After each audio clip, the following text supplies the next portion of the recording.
Hola, ¿qué tal? Buenos días. Bueno, pues el tema de hoy, como ya habíamos visto en el grupo que vamos a ver, es cálculos estequiométricos de tipo masa-masa. Y bueno, este tipo de ejercicios siempre se van a resolver, la unidad en que se van a resolver es en gramos, puesto que estamos hablando en unidades de masa.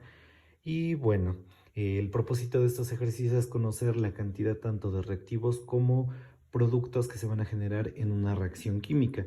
Este tipo de ejercicios siempre vienen acompañados de un texto en el cual nos brindan información. La información que nos van a brindar es importante ya que a partir de esta, bueno, pues esta nos va a ayudar a conocer datos para lograr resolver el problema.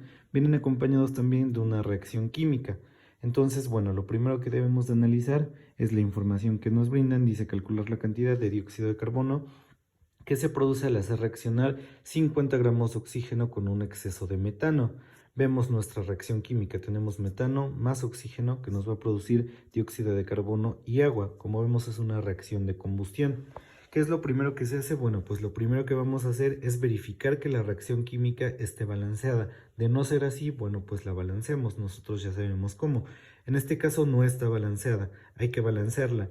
Recuerden que el oxígeno y el hidrógeno se dejan al final. Entonces empezamos con carbono. Un carbono del lado izquierdo, un carbono del lado derecho. Vamos con el hidrógeno. 4 del lado izquierdo, 2 del lado derecho. Por lo tanto nos hace falta, si colocamos aquí un coeficiente 2, 2 por 2, 4. Ya tenemos 4 del lado derecho, 4 del lado izquierdo. Ahora vamos con el oxígeno. Del lado izquierdo tenemos 2 átomos de oxígeno. De este lado tenemos estos dos y este 2 está afectando a este. Entonces tenemos 2 y 2, 4. 4 del lado derecho y 2 del lado izquierdo. Para lograr tener los otros 2, colocamos este coeficiente 2. 2 por 2, 4 del lado izquierdo y 4 del lado derecho. Entonces ya está balanceada nuestra reacción química.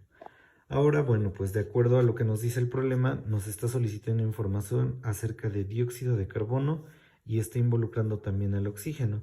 Por lo tanto, bueno, pues vamos a hablar de esta parte y de esta parte. Entonces, calculamos los pesos moleculares de esas sustancias ya con nuestra reacción química balanceada y tenemos 2 moles de oxígeno molecular. Entonces, por lo tanto, tenemos 4 átomos de oxígeno. 4 por 16, que es el peso molecular del oxígeno, tenemos 64 gramos sobre mol, que es el peso molecular de 2 moles de oxígeno.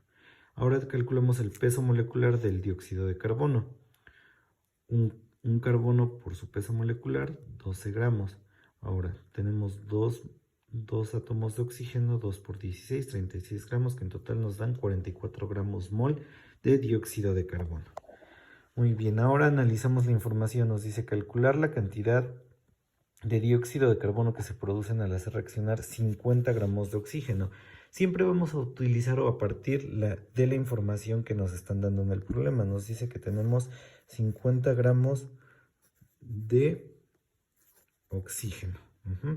A partir de eso, bueno, pues ¿cómo vamos a lograr llegar a las unidades que nos piden, o sea, a gramos de dióxido de carbono? Bueno, pues esto lo vamos a hacer a través de factores de conversión. Entonces, hay que ir eliminando, obviamente, unidades. Ahorita vamos a dividir entre gramos de oxígeno para que se nos vayan quitando esas unidades hasta llegar a gramos de dióxido de carbono. Ok, entonces tenemos 2 moles de oxígeno.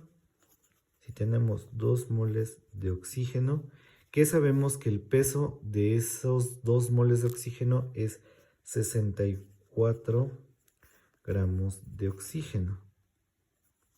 Entonces, como vemos aquí, esta unidad ya se nos va. Gramos de oxígeno con gramos de oxígeno.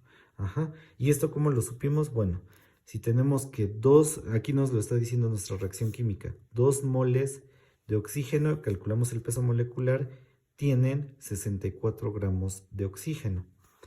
Ahora vamos a ver que nos lo dice nuestra reacción química. 2 moles de oxígeno me van a producir 1 mol de dióxido de carbono. Entonces, 2 moles de oxígeno me producen 1 mol de dióxido de carbono. Y aquí se nos vuelven a ir estas unidades, mol de oxígeno con mol de oxígeno. y ya vamos en moles de dióxido de carbono. Ahora, esos moles de dióxido de carbono hay que pasarlos a gramos. ¿Cómo los pasamos a gramos? Lo mismo, factor de conversión. Entonces, si tenemos que un mol de dióxido de carbono pesa 44 gramos, y eso ya lo calculamos, 44 gramos de CO2. Entonces, como vemos, aquí se nos va moles de dióxido de carbono con estos moles de dióxido de carbono, y finalmente ya tenemos la unidad a la que queríamos llegar, gramos de dióxido de carbono. Resolvemos la operación: 50 por 2 entre 64 por 1 entre 2 por 44 entre 1, y nos va a dar 34.37 gramos de dióxido de carbono, que es esta unidad que tuvimos al final. Entonces, bueno, pues esa es nuestra respuesta. Como podemos ver, todo depende de los factores de conversión. Partimos de lo que nos dan y de ahí vamos obteniendo datos de nuestra reacción química de acuerdo a lo que se vaya pidiendo, para ir pasando de unidad a unidad hasta que lleguemos a la que nos piden.